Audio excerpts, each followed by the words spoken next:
UP विधानसभा चुनाव को लेकर बिहार के मुख्यमंत्री नीतीश कुमार की party Janata Dal United BJP का इंतजार नहीं करते हुए यूपी की 26 सीटों की पहली सूची जारी कर दी है। राष्ट्रीय अध्यक्ष ललन सिंह ने संवाददाता सम्मेलन कर कहा कि उत्तर प्रदेश में चुनाव के लिए 3-4 महीने पहले आरसीपी सिंह ने कहा था कि उनकी अमित शाह, जेपी नड्डा और धर्मेंद्र प्रधान के साथ बातचीत हुई है। उन लोगों ने बताया कि बीजेपी जेडीयू के साथ मिलकर चुनाव लड़ना चाहती है। हम लोगों ने भरोसा करके लंबे समय का इंतजार तो किया। 2 दिन पहले तक आरसीपी सिंह भरोसा देते रहे, लेकिन बीजेपी की तरफ से शुक्रवार की शाम तक कोई सकारात्मक जवाब नहीं आया, जिसके कारण हमें निर्णय लेना पड़ा।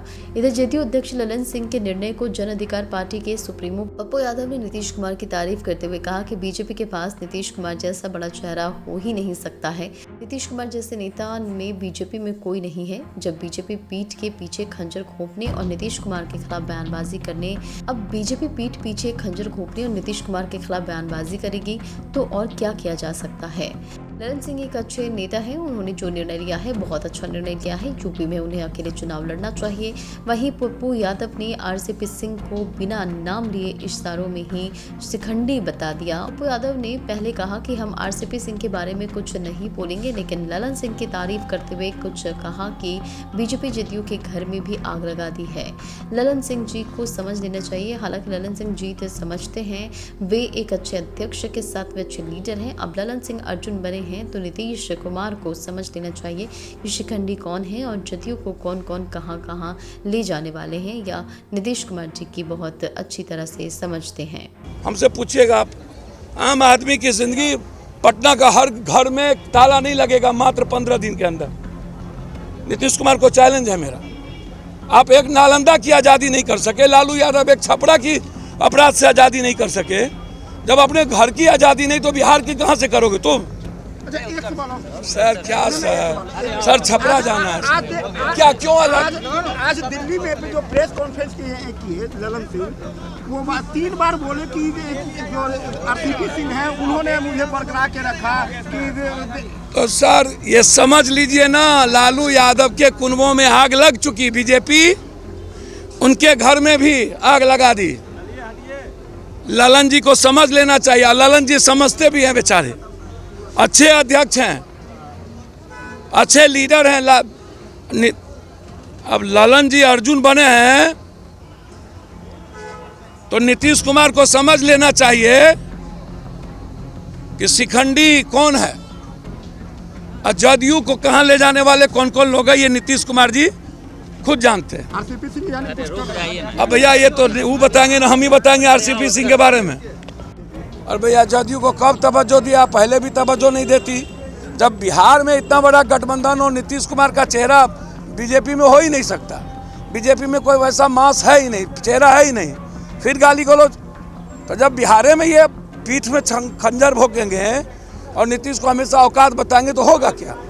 तो भी वहाँ तो वैसे नहीं देना था। आरसीपी सिंह बेचारे बड़े लीडर हैं, आरसीपी जी उसमें कुछ नहीं कहना। हम सिर्फ इतने जानते हैं कि ललन जी ने अच्छा निर्णय लिया और नीतीश कुमार जी को उत्तर प्रदेश में लड़ना चाहिए। अब भैया मुझे एक बात समझ में नहीं आता। चिराग जी नेता हैं, वो देख रहे होंगे जो हालात है, जाति जनगणना के सवाल पर जो निर्णय है, लड़ाई है, अब बीजेपी एकदम मानने को तैयार नहीं है। और नीतीश कुमार जी के लिए एक तरफ गड्ढा खाई है। और लालू यादव जी का अब कोई पार्टी पर रोल रहा नहीं। पार्टी कंप्लीट कोलैप्स हो चुकी है। ना समझ और जाहिल लोगों के हाथ में पार्टी जा चुकी है। सत्ता लगता है कि मेरी बपोती हो गई, हम मुख्यमंत्री बने बिना नहीं रहेंगे। अब नीतीश कुमार जी कहाँ सूरज कहाँ दीप दिखाने वाली बात। यदि कोई 91 के बाद पैदा लेने के बाद आप नीतीश कुमार को कोई कहे लालू यादव को हम दिखाएंगे, कोई रामविलास जी को दिखाएंगे, तो कोई रामविलास जी या लालू या नीतीश ये नहीं हो सकता। जो युग था वो बिल्कुल डिफरेंट था। अब नए औरा के रूप में हम समाज को देख रहा है। अब बीजेपी नीतीश कुमार कभी वैचारिक एक हुए नहीं है, कभी हमेशा पीठ में खंजर भोंका है। जाति जनगणना हो, शराब हो, बाढ़ हो या यूनिवर्सिटी हो, तो बीजेपी तो कभी अलग रहती नहीं है, अति सपोर्ट करती नहीं है, हमेशा बांसी करती है। एक ग्रुप था कि नीतीश जी को सपोर्ट करता था, और अब लालू जी के पार्टी के जाहिल और नासमझ को लगता है कि यही मौका है, हो सकता है मुख्यमंत्री हो जाए। तो बिहार मध्यावधि चुनाव की ओर अधिकतर है कि जो हालात और जो परिस्थिति है उसमें जाना भी चाहिए। हालात अच्छे नहीं हैं। बिहार एक नई परिस्थितियों का मूल्यांकन बिहार चाहती है। अब 20-20 लोग मर जाएंगे, 2 मासूम बच्ची का बलात्कार हो जाएगा, बगल में पटना में 14 करोड़ का आप दिन में आकर के सोना लूट लीजिएगा, बच्ची को मार करके फेंक दिया, आज तक कोई निर्णय नहीं होता है। लगातार 40 नालंदा और छपरा में मौत हो गई, मैं अभी वहीं जा रहा हूँ। आप चाहते क्या है? पूरी पुलिस कहीं आम आदमी की सुरक्षा नहीं, पूरा व्यवसायी त्रस्त हो गया। कभी व्यवसायियों को गोली मार दी जाती है रामगढ़वा में, और भाजपा का अध्यक्ष कहता है हमरा कोई सुनता नहीं है, पुलिस अपराध करवाती है, पुलिस दारू बेचवाती है। तो तुम या तो रिजाइन करो, इतना कायर और कमजोर है, या नहीं तो तुम समर्थन वापस लो और जाओ चुनाव में। तो समर्थन वापस की स्थिति ज़्यादा है।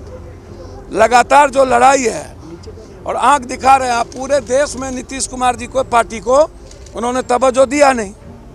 यहाँ पर भी एमएलसी में तुम आंख ही दिखाते हो। अच्छी बातें हैं तो पहले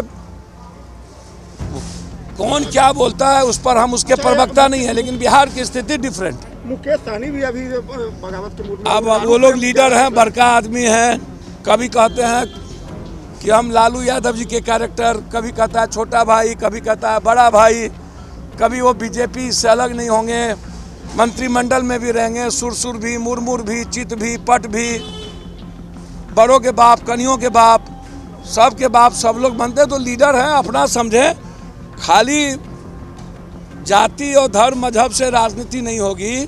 बिहार के 14.5 करोड़ लोगों के लिए, उनकी रोजगार, उनकी जिंदगी के लिए लड़ना होगा। क्या लाला समाज के लीडर को गोली मारा?